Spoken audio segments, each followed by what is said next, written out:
TF2 has a lot of silly weapons, items which aren't exactly the most viable compared to other options, but still get a lot of use because they're just damn fun. They even made a whole class about this concept. There's just something strangely satisfying about taking the option everyone else overlooks, throwing common sense out of the window and somehow making it work anyway. Whether it is because it looks ridiculous, forces you to play in a completely different yet exciting way, or just creates the funniest moments imaginable, these kinds of weapons have always been part of what makes TF2, TF2.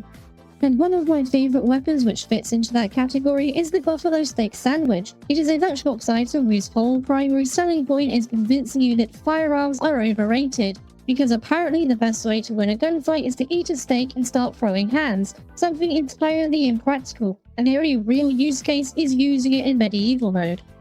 Or is it? Because despite the first impression, I actually think this weapon has a lot more going for it than what people give it credit for. Not only does it open up a completely different way to play heavy, but it also has some surprisingly useful applications in a more traditional playstyle. So let's get into it, shall we? When consumed, the steak will do a number of things. It gives you a speed boost, setting your move speed from 230 hammer units to 300 per second.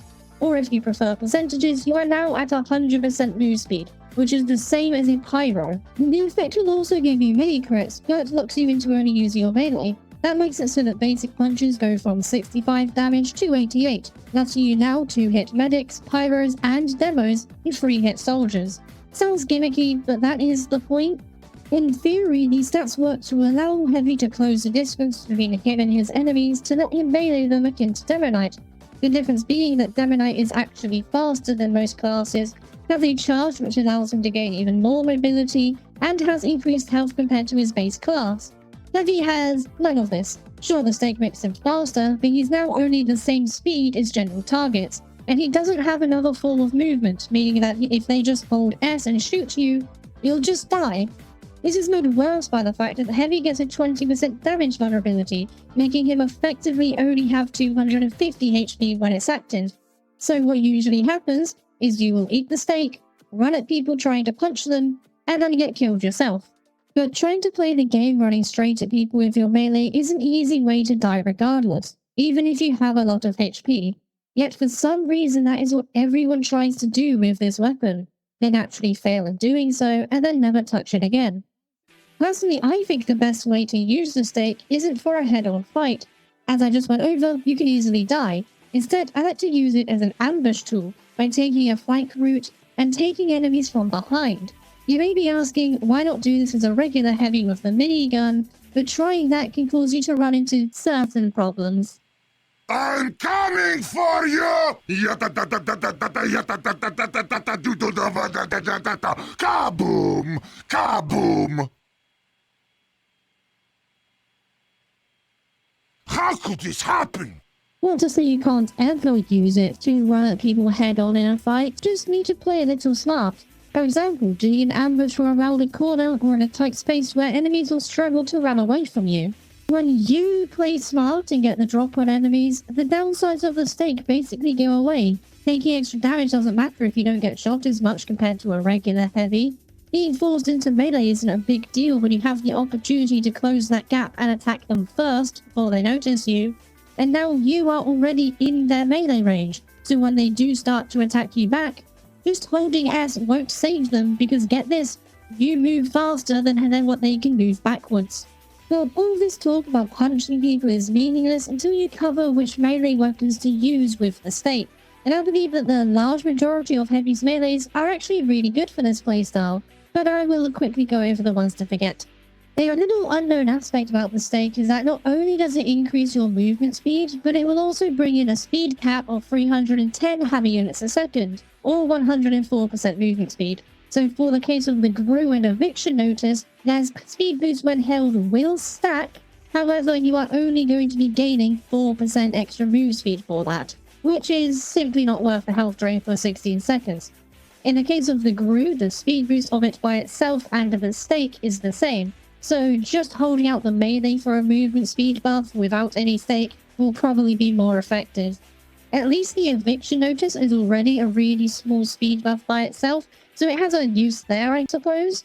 It still drains your HP, though a bit slower compared to the guru, so it isn't as punishing to be held for a long time, but I still wouldn't recommend it. But other than that, the rest of his melees are actually pretty good. So let's begin with the most appealing option, because if you want to make sure that you can get kills with the stake, there's no better option than the killing gloves of boxing. The stats are pretty straightforward. On a melee kill, you will get 5 seconds of full crits, and the only downside is a 20% slower fire speed, making your hits take an extra 0.2 seconds between swings. Where the KUB shines is its ability to chain kills together. Every melee kill refreshes that 5 seconds of crits, meaning that so long as you keep finding people to punch, you can keep going on a rampage. One successful pick has the potential to quickly snowball into several more if the enemy team is grouped up or caught off guard. And once those crits are active, they are devastating. A critical melee swing deals 195 damage, instantly killing 7 of the classes. Only soldier and other heavies can survive with a hit, meaning the vast majority of your targets simply don't get a chance if you connect. Getting that first kill isn't always as difficult as you would expect either.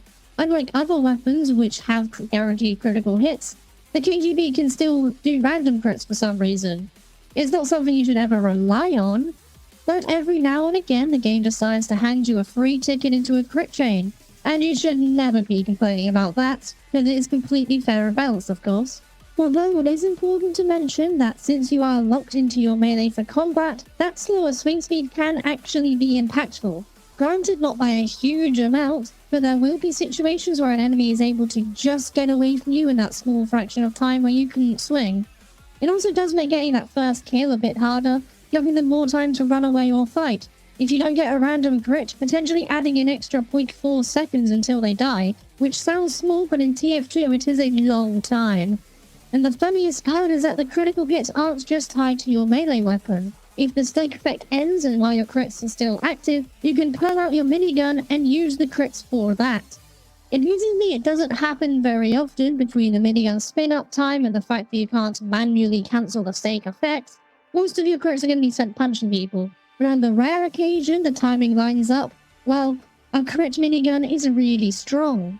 And everything said there is pretty much all that anyone else will say about the stake sandwich and the boxing heavy subclass, playstyle, who cares. But the KGB isn't the only strictly combat focused melee heavy has access to. He also has the melee in the same set as the stake, the warrior spirit, which in many people's opinion is a terrible weapon which should never be equipped, and especially never be equipped with the stake. But why is this? Well, this is also a pretty straightforward weapon. You deal more damage. 85 on hit and 114 on mini crits, and a king will heal you for 50 HP, which sounds perfect for a melee heavy. But then the only downside is that you take 30% more damage while holding it, and this, combined with the stake's 20%, causes your effective HP to be 192. This basically puts boxing heavy into extreme mode. You do a lot more damage, but you also take a lot more damage. But as I went over with the stake itself, taking more damage only means you need to be more careful.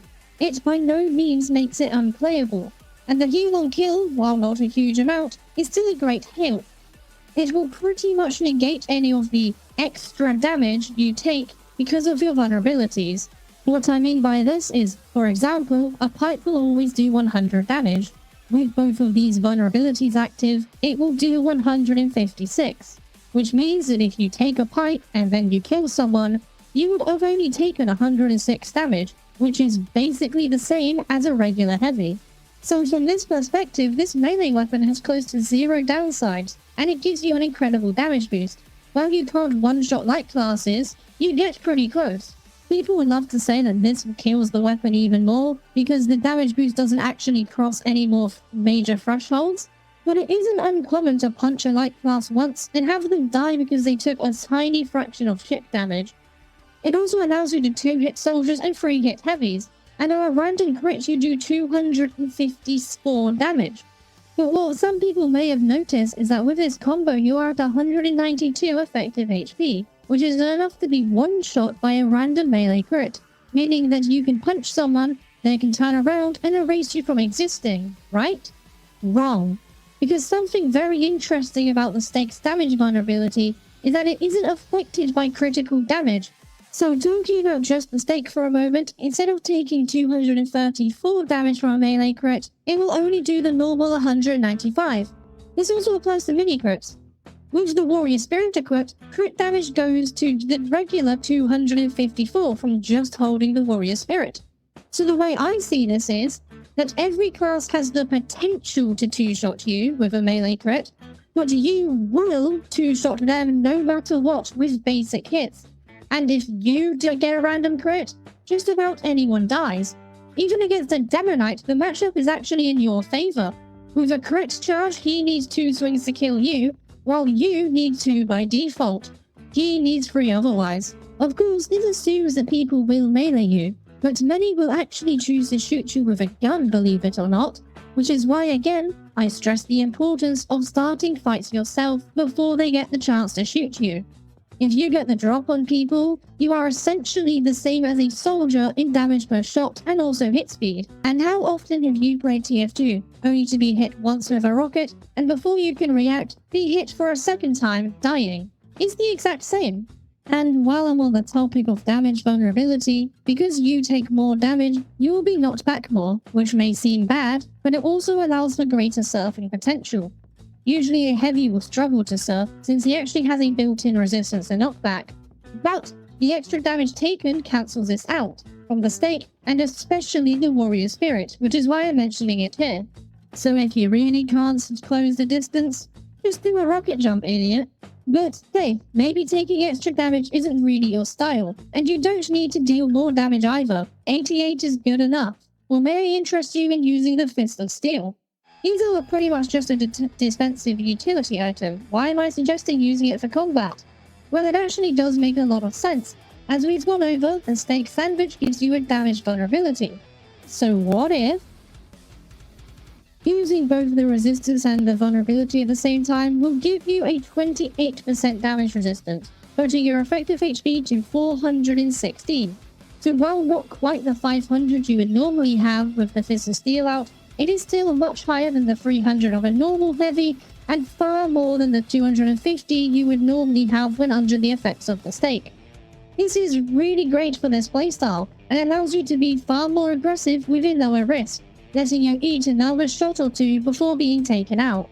And all the other stats are downsides, but the holster speed doesn't really matter in the slightest, and the lower overheal and healing isn't likely to matter either, since good luck finding a medic willing to heal you and follow you around when you're using the stake. So the only real downside you have is this one. Taking double damage to melee attacks while you are locked to your melee is really bad, kind of. Added together with the 20% vulnerability of the stake, you essentially only have 125 HP against melee sources, meaning just 2 regular hits or 1 random crit, and you will just die. But that requires your enemies to willingly decide to go into melee range with you, where you can two-shot anyone else as well. So if you think about it, this just creates an even playing field, similar to how I put the Warrior Spirit, but again, on your terms. As I have said again and again, you need to play by starting engagements yourself. Getting the first hit, you essentially win that fight by default. With the Fist of Steel, that downside can actually become a strength. Because enemies know they have the advantage if they get close and can do double damage, some players will become far more willing to take that fight. They see a heavy who cannot pull out his minigun and think it's an easy kill, only to realize they've walked directly into the exact situation you wanted. The Fist of Steel can bait people into entering your melee range, and then turn their confidence against them. But a lot of the time, people just won't go into melee, and will just continue to do pitiful damage with their guns, as you close the gap and knock them out. It's a lose-lose, really. And if the whole idea of sneaking around and ambushing people isn't really your thing, the Fist of Steel are probably the option I would go with. Instead of relying on surprise attacks, you can take a far more direct approach and simply force your way into fights. With the extra durability against range damage, you can march straight through enemy fire, close the distance, and start swinging before they have a chance to kill you. It is just actually really good. And Heavy also has the Holiday Punch. On a backstab or a random crit, it causes an enemy to start laughing, completely stunning them while dealing absolutely 0 damage. Aside from that gimmick, it is just a standard stock melee, but that one unique ability is what makes it stand out. Combining it with the stake actually works surprisingly well, Unfortunately, the mini crits from the stake don't count as crits for the purpose of triggering a laugh, so you can't just run around permanently disabling people. However, the increased movement speed does make getting those critical backstabs far easier. Sneaking up behind enemies becomes far more realistic, and you can even pull off some absolutely ridiculous heavy trick stabs that nobody expects. And once you do land that backstab, that payoff is huge. A stunned enemy is basically a guaranteed kill, giving you plenty of time to punch them to death whilst they cannot do anything about it. Or you can choose to do a taunt kill. It can even be used to disrupt things like uber pushes, completely stopping someone in their tracks at the exact moment they thought they were safe. Plus, people may see you running around with the mittens out, and they often think that you're just a friendly, and that can lead to you being able to slip into their backlines easier by being ignored, or just getting some free kills. The biggest downside is also the funniest part. The hardy punch does 0 damage when it triggers. Normally this is balanced by the fact that stun is such a powerful effect. But on a stake heavy where every melee hit is your main source of damage, it can sometimes be frustrating. Especially when the game decides to hand you multiple random crits in a row when you're just trying to do damage. This makes it really hard to take out enemies in a group, since going for a taunt kill in that situation will just lead to your own death. So your only real option is to keep punching and for once hope that you don't get a random crit. Really funny though. There's also the fact that enemies cannot be stunned by laughing if they're in the air, so if they jump at the same time you backstab them or get a random crit, it will just do no damage without any upside. And that is where the fists will come in. Honestly, they're a lot better than what you might expect, because every other melee I've mentioned does have something interesting, but they come down with their own drawbacks. Not doing damage sometimes, melee vulnerability, more damage vulnerability, and even the slower swing speed of the KGB will matter. The fists don't have any of those problems. They won't make you stronger in any specific situations, but they are consistent. And when your entire playstyle revolves around getting into melee range and landing hits, consistency is actually a pretty valuable thing to have. Most of the heavy lifting in this playstyle is done by the stake anyway, so maybe melee heavy isn't as bad as it sounds. With the right setup, you can actually make this playstyle work surprisingly well. But when you compare it to what you're giving up, the biggest question starts to appear. Is it actually worth it? The stake's biggest opportunity cost is the sandwich. Giving up one of the strongest tools Heavy has is a pretty significant sacrifice. And that's not even worth mentioning the fact that you lose access to your minigun while it is active. The weapon which allows Heavy to deal some of the highest damage in the game.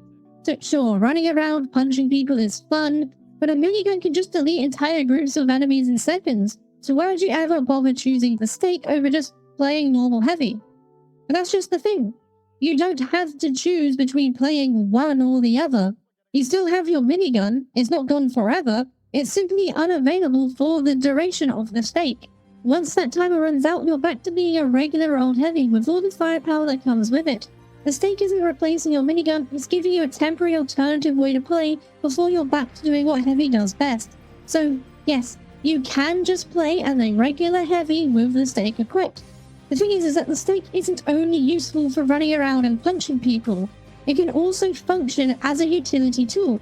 Much like the sandwich, it can be dropped as a medium health kit for your teammates, giving it some value even when you aren't the one who's eating it. And when you do eat it yourself, the speed boost can actually be incredibly useful. Heavy's biggest weakness has always been his mobility, and the stake gives you a temporary way to get around that. You can reach the front lines faster after respawning, for example. And conveniently, the time it takes for Heavy to walk back to most fights is usually around the same time the stake's duration lasts. Now you may be wondering, why not just use the Groove for this? That is a fair point. The Groove is far more consistent, considering that you don't need to stand in place for 4 seconds before you can start moving. However, the stake gives you a movement boost while leaving your melee slot completely open for something else, such as the Fist of Steel, while still having a way to make Heavy far more mobile. Then you can just primarily focus on your minigun, but you always have that stake option available. Like I mentioned earlier, Heavy can often struggle with making aggressive plays because of his slow movement and long rev-up time. However, if you're under the effects of the stake, those weaknesses become much less noticeable. You can choose when to switch into that offensive mode, and how often you do it really depends on your own playstyle. Want to focus mainly on your minigun and only use the stake occasionally for mobility? That works. Want to use the stake as your main way of engaging with your minigun as a backup for when the effects ends? That works too. Or you can mix the two playstyles together. Hold your ground with the minigun, and then make the enemy think that you're playing as a normal heavy, and then when they least expect it, hit the stake and charge straight at them. And in my opinion, that's what makes the stake so interesting. It doesn't force you to abandon heavy strikes, it gives you another, temporary option when those strikes aren't enough and you need something different. That's the thing about the buffalo steak sandwich. At first glance, it is just a complete joke. A weapon that takes away heavy's biggest strikes and allows you to run around punching people. But the more you use it, the more you realize it isn't all about replacing your minigun. It's about giving heavy something he normally doesn't. Options. You can play aggressively, charging into fights that a heavy normally wouldn't be able to take. You can use it as just a mobility tool to get around the map faster. Or you can just occasionally pull it out when the opportunity presents itself, or if you get bored. It might not be the strongest weapon in Heavy's arsenal, and it probably never will be, but it does create a playstyle that feels completely different from how a normal Heavy is, and that is all that it needed to be.